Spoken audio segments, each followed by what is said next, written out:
La Revolución Mexicana fue un conflicto armado que dio inicio en México el 20 de noviembre de 1910, un hecho histórico que permitió grandes cambios en la conformación de México como el país que conocemos ahora. A continuación, la información más relevante.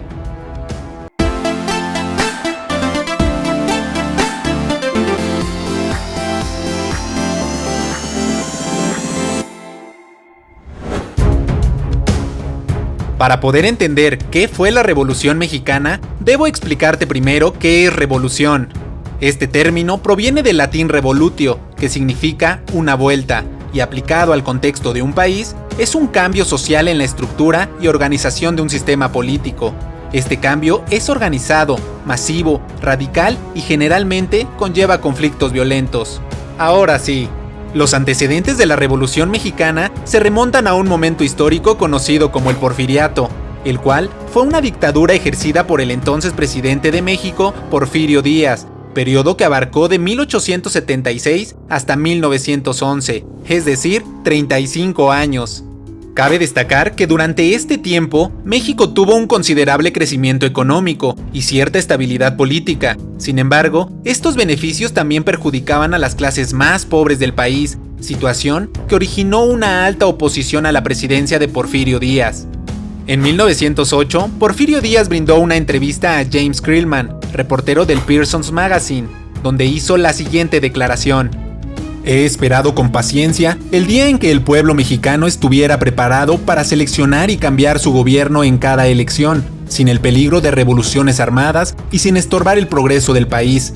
Creo que ese día ha llegado". A partir de esta declaración, surge un personaje de suma importancia. Se trata de Francisco Ignacio Madero, quien realizó diversas giras en el país con la intención de crear un partido político y competir contra Díaz. No obstante, Porfirio Díaz se retracta, lanza una nueva candidatura y Madero es arrestado. Durante la estancia de Madero en la cárcel, se llevaron a cabo las elecciones, y así es como Díaz ganó nuevamente. Posteriormente, Madero logró escapar de la cárcel, huyendo hacia los Estados Unidos, y desde San Antonio, Texas, creó el Plan de San Luis, el cual tiene como fecha el 5 de octubre de 1910, para evitar problemas con Estados Unidos, bajo el famoso lema de sufragio efectivo, no reelección. Así es como poco a poco las copias del documento fueron llegando a la Ciudad de México, y el 18 de noviembre fue descubierta una conspiración contra Porfirio Díaz en la ciudad de Puebla, dirigida por Aquiles Cerdán, quien fue asesinado por la policía en conjunto con su familia. Este plan hacía un llamado al pueblo mexicano para levantarse en armas el 20 de noviembre de 1910 y con ello terminar con la dictadura de Porfirio Díaz.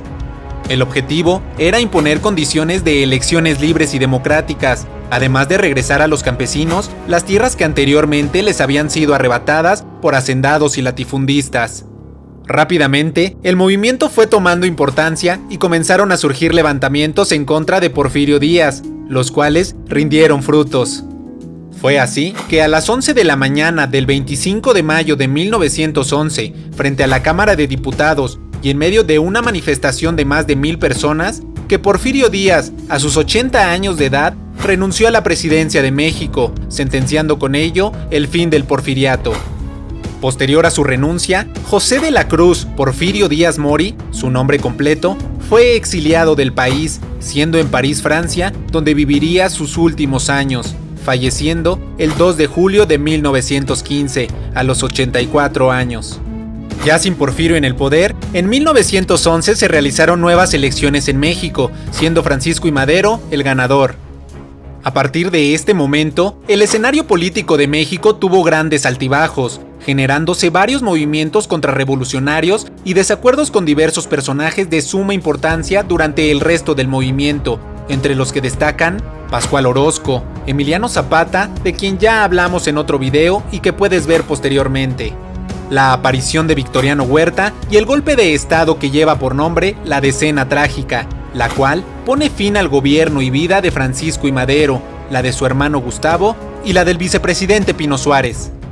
Una vez que Huerta asumió el poder, personajes como Francisco Villa y Venustiano Carranza, que también eran líderes revolucionarios, mostraron su desacuerdo y tras un año de lucha, Huerta renunció a la presidencia.